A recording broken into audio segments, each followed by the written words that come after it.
We read from the Gospel according to St. Luke, chapter 19, beginning to read at verse 1. Jesus entered Jericho and was passing through. A man was there by the name of Zaccheus. He was a chief tax collector and was wealthy. He wanted to see who Jesus was, but because he was short, he could not see over the crowd. So he ran ahead and climbed a sycamore fig tree to see him, since Jesus was coming that way. When Jesus reached the spot, he looked up and said to him, "Zaccheus, come down immediately. I must stay at your house today."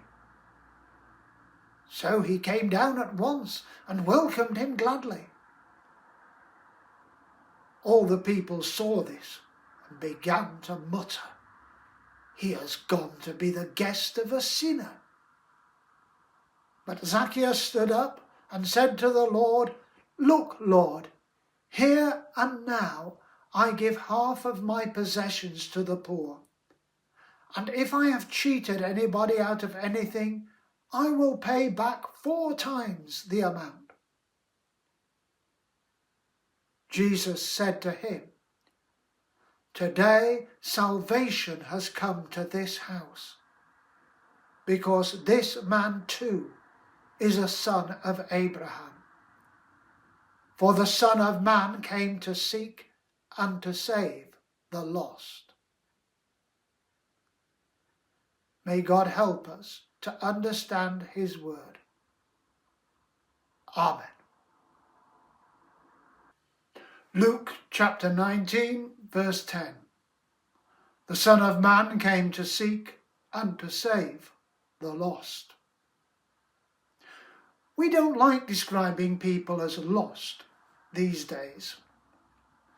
I remember when the Methodist Church brought out its Education Sunday resources, when the lectionary reading for the Sunday was the parables of the lost sheep and the lost coin.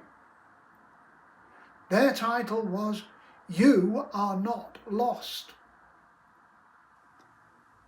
On the other hand, Jesus, by implication in those parables, and Luke in this week's reading, had no compunctions about describing people as lost. In our modern society, we are rightly wary of writing people off and causing them to despair.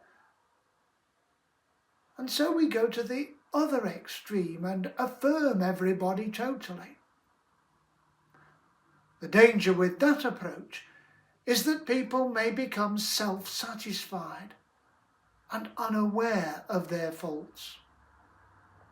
Indeed, they may embrace their faults and celebrate them, and see no reason to take action that is within their power to rectify or mitigate those faults. Jesus had a different approach. He accepted that some people were lost, but he emphasizes that he comes to seek the lost and to save them. Here in this story, he seeks Zaccheus out. Zaccheus had tried to avoid being seen, but Jesus calls him out.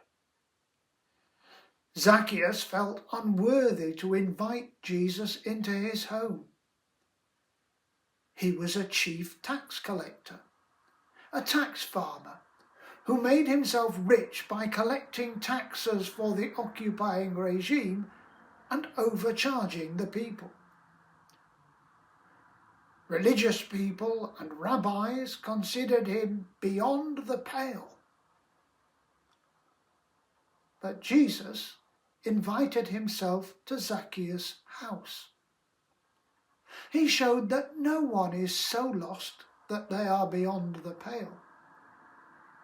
Even the lost renegade can be found and saved. Zaccheus knew he was lost, but he was overcome and rescued by Jesus' love.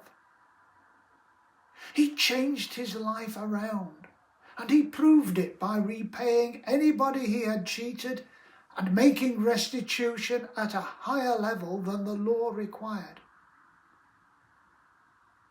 The Son of Man came to seek and to save the lost.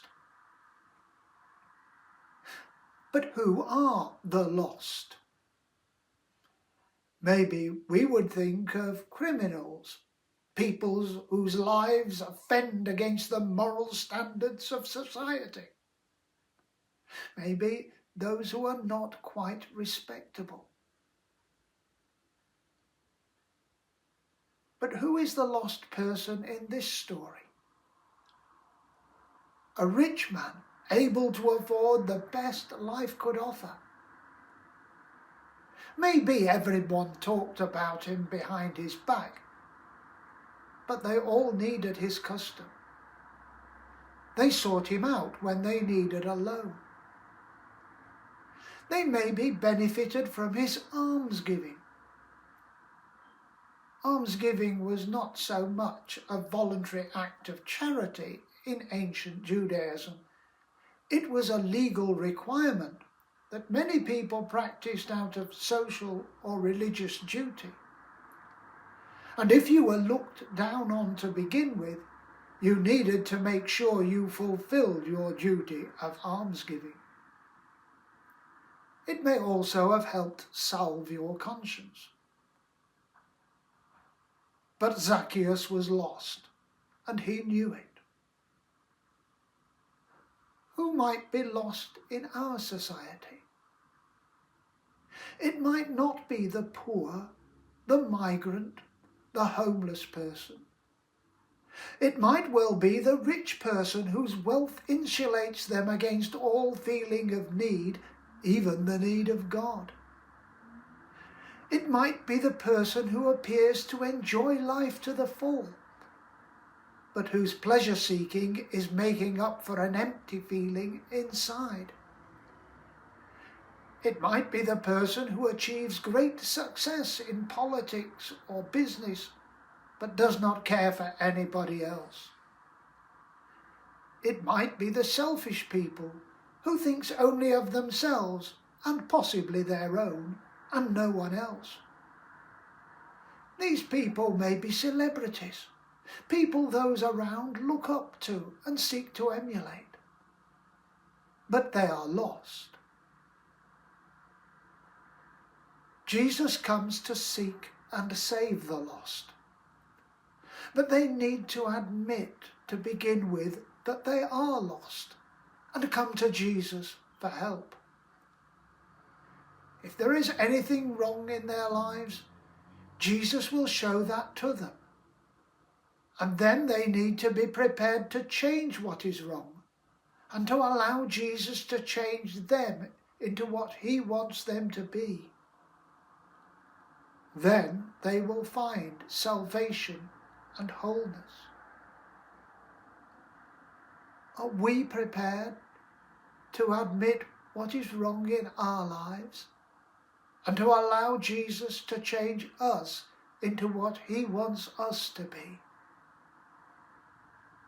So then we too can find salvation and wholeness.